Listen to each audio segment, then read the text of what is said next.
Albert Einstein once said, everybody's a genius. But if you judge a fish by its ability to climb a tree, it will live its whole life believing that it is stupid.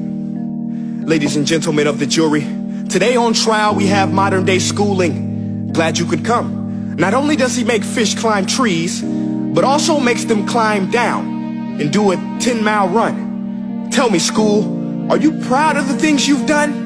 Turning millions of people into robots, do you find that fun? Do you realize how many kids relate to that fish? Swimming upstream in class, never finding their gifts, thinking they are stupid, believing they are useless? Well, the time has come, no more excuses. I call school to the stand and accuse him of killing creativity, individuality, and being intellectually abusive.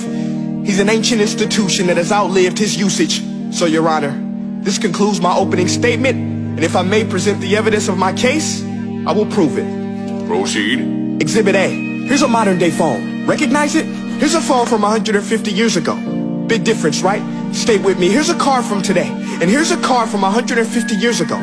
Big difference, right? Well, get this. Here's a classroom of today, and here's a class we used 150 years ago. Now ain't that a shame? In literally more than a century, nothing has changed. Yet you claim to prepare students for the future? But with evidence like that, I must ask, do you prepare students for the future or the past? I did a background check on you and let the record show that you were made to train people to work in factories, which explains why you put students in straight rows, nice and neat, tell them sit still, raise your hand if you want to speak, give them a short break to eat, and for 8 hours a day tell them what to think. Oh, and make them compete to get an A. A letter which determines product quality, hence grade A of meat. I get it. Back then times were different. We all have a past. I myself am no Gandhi. But today we don't need to make robot zombies. The world has progressed. And now we need people who think creatively, innovatively, critically, independently, with the ability to connect. See, every scientist will tell you that no two brains are the same. And every parent with 2 or more children will confirm that claim.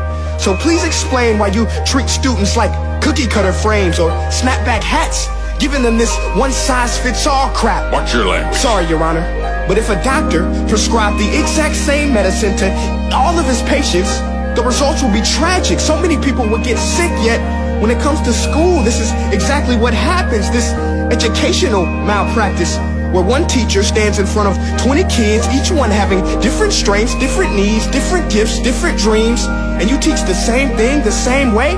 That's horrific. Ladies and gentlemen, the defendant should not be acquitted. This may be one of the worst criminal offenses ever to be committed. And let's mention the way you treat your employees. Objection. Overruled. I want to hear this. It's a shame. I mean, teachers have the most important job on the planet, yet they're underpaid? No wonder so many students are short-changed. Let's be honest. Teachers should earn just as much as doctors, because a doctor can do heart surgery and save the life of a kid. But a great teacher can reach the heart of that kid and allow him to truly live. See, teachers are heroes that often get blamed, but they're not the problem. They work in a system without many options or rights. Curriculums are created by policymakers, most of which have never taught a day in their life. Just obsessed with standardized tests. They think bubbling in a multiple choice question will determine success. That's outlandish. In fact, these tests are too cruel to be used and should be abandoned, but don't take my word for it. Take Frederick J. Kelly, the man who invented standardized testing, who said, and I quote, "These tests are too cruel to be used and should be abandoned." Ladies and gentlemen of the jury, if we continue down this road, the results will be lethal.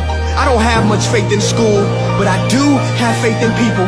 And if we can customize healthcare, cars, and Facebook pages, then it is our duty to do the same for education, to upgrade it, change it, do away with school spirit, because that's useless. Unless we're working to bring the spirit out of each and every student, that should be our task. No more Common Core. Instead, let's reach the core of every heart in every class. Sure, math is important, but no more than art or dance. Let's give every gift an equal chance. I know this sounds like a dream, but countries like Finland are doing impressive things. They have shorter school days, teachers make a decent wage, homework is non-existent, and they focus on collaboration instead of competition. But here's the kicker, boys and girls. Their educational system outperforms every other country in the world. Other places like Singapore are succeeding rapidly. Schools like Montessori, programs like Khan Academy, there is no single solution. But let's get moving, because while students may be 20% of our population, they are 100% of our future. So let's attend to their dreams, and there's no telling what we can achieve. This is a world in which I believe, a world where fish are no longer forced to climb trees. I'll rest my case.